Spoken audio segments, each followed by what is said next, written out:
Hey guys, thank you for tuning in to my YouTube channel. I ask that if you have not subscribed, please subscribe below. My name is Tamika Mathis. I am a domestic violence survivor. This story and my truth that I'm about to stand in and tell is not to belittle anybody. It is not to bring anyone down. It is simply to bring awareness and to tell you the things that I endured for about 3 years. Um, so, as I tell my truth and I stand in my truth, um, I want to just to acknowledge that there is a way out, even for the abuser. That this is not something that you have to live in or have to continue to have that type of spirit that is on you. You can actually come out of anything. God has the capability of bringing anyone out. It's simply of you surrendering, and also for the women as well. And I experienced and I know that it is truly a stronghold that people can have on you, and that it makes you feel as if there is no way out, there is no help, that no one is going to understand. But there are programs that are out there. There are people who are waiting for you to tell them so that it can help you come out of it. It's just simply us denying self and just remembering to speak up. So with that being said, so I titled this video Warning Before Destruction is because I was reminded, as I'm studying the word, as I'm drawing closer to God, that he does gives us warning before destruction. He does. When you read some of the stories in the Bible, the people that he would give these warnings to, anytime he felt that you was, he told his people to do certain things and they weren't doing those certain things, he would give them a warning. If they don't get right, if they don't line up, he would give them a warning on what is going to happen if you do not do what I told you to do. And so as I was, reflecting on everything that I went through, and as I was reflecting on everything that I endured, the thing that came to me was the warning before destruction. We're going to call him Mr. C, right? So I met Mr. C, and me and Mr. C is talking. We're dating. We're having this good old time. I'm enjoying him. I like him a lot. He's my family likes him, my friends like him. It's just like he is simply blowing my mind. I'm just like I'm like, okay, this is what I prayed for. This is what I asked for. Okay, God, you showing up for me. You doing your thing, God. Thank you, God. Okay, I'm just enjoying him. Nobody knows. It wasn't on social media then. We was just dating. We didn't go on any dates. Here in my city that I'm from, we just enjoying each other out of town. We may have went to a store or two, or he may have came to the house, but no one knew. It's just on the low, which is what I wanted. I wanted to make sure it was real, right? And then the inbox message. See, the part, and I titled this video Warning Before Destruction, is because this is the part where it's hard for me. It was hard for me because I remember want to skip this part of the story. I remember wanted to not tell this part. I remember not want to just admit what someone had already brought to my awareness of my knowledge, or and God kept convicting me. He kept saying it. I was always reminded daily. I was always reminded that you're gonna have to tell it. If you want to truly tell your story, you're gonna have to admit some things. You're gonna have to do some self-reflecting. You're gonna have to just do it in order to heal properly. So I used to work out like real early. I still do, but I received this inbox message while I was at the gym. I had posted a post, giving, trying to stay encouraged. Whatever I did when I work out, I always gave an encouraging word. So this young lady reached out. She said, hey, that really blessed me. Because I'm going through some things. I really needed it. And, I just said, okay, I'm glad it blessed you. And I'm only paraphrasing it because me and her went back for a minute and I don't remember it word from word. I just remember her telling me. So she went on, she started talking about this man that she was going through with it, how he did her. She started saying all these things about him, how, he put his hands on women, the incident that happened to her, how he belittled women, all these things. She told him about the incident. She said, he's always commenting on your page. He's following you. He's always saying something on your page. He's always saying something to you. And so I was just like, okay. So I finally said, who is he? And she said his name.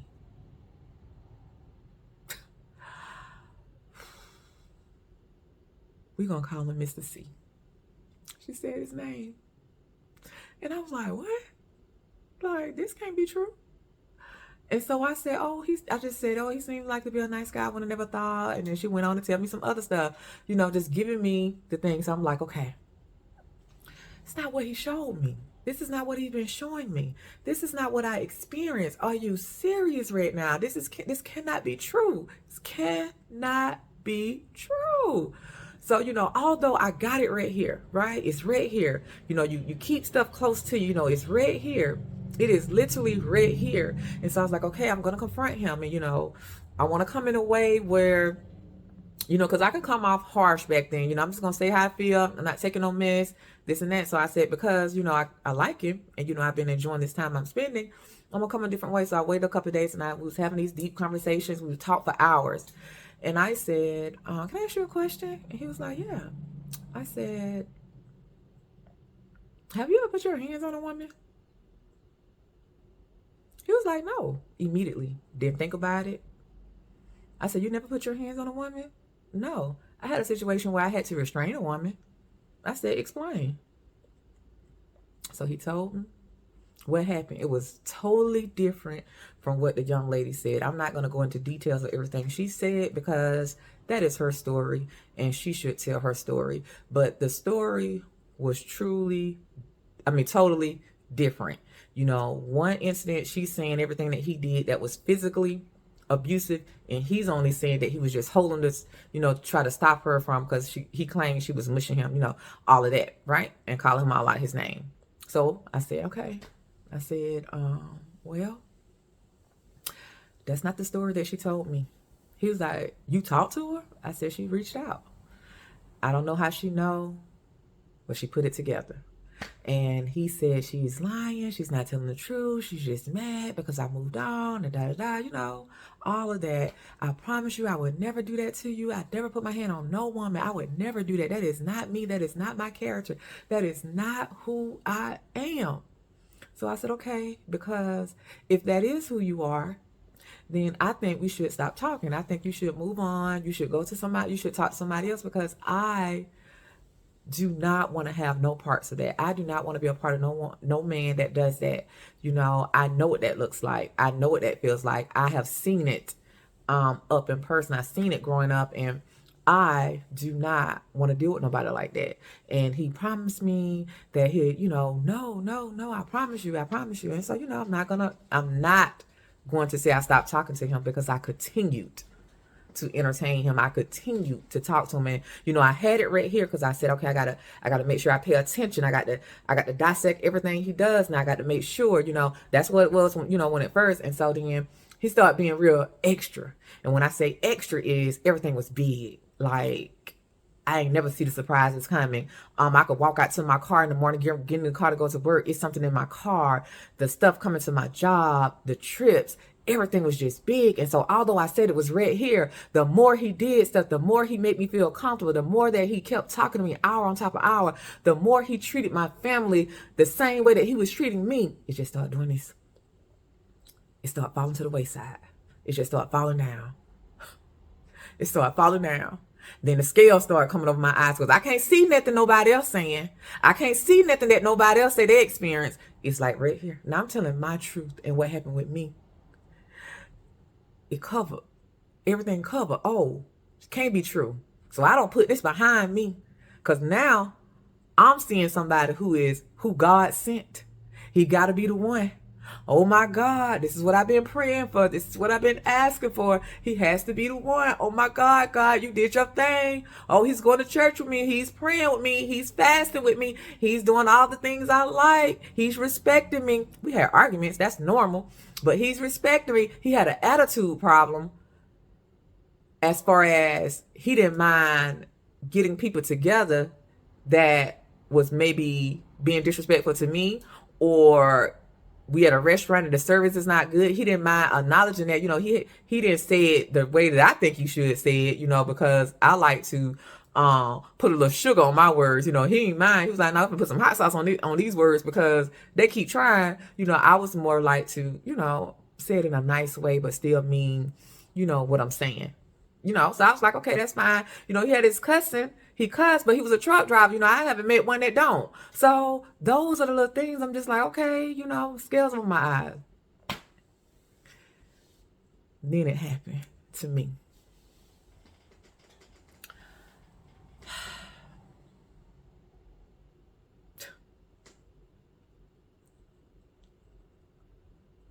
I wasn't reminded immediately of what the young lady told me because I was just so caught off guard. Like, didn't even see it coming.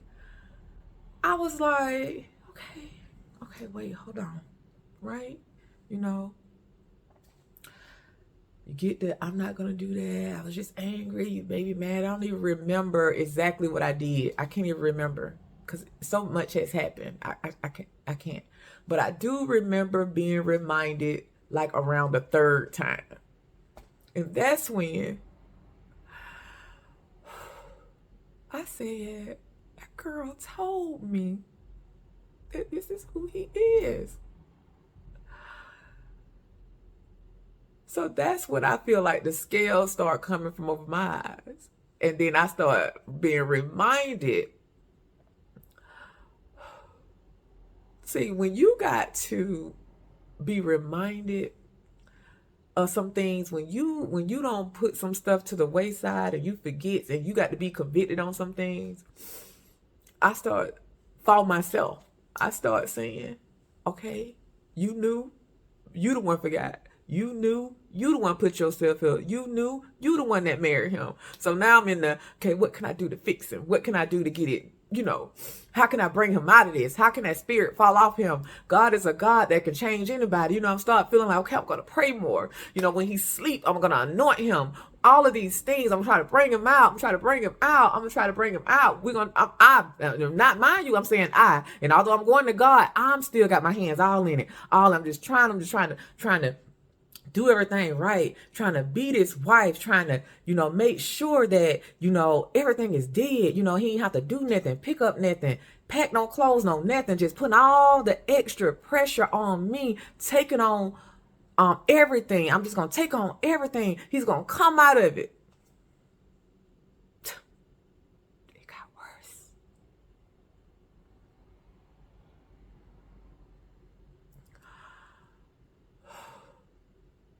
It was the warning.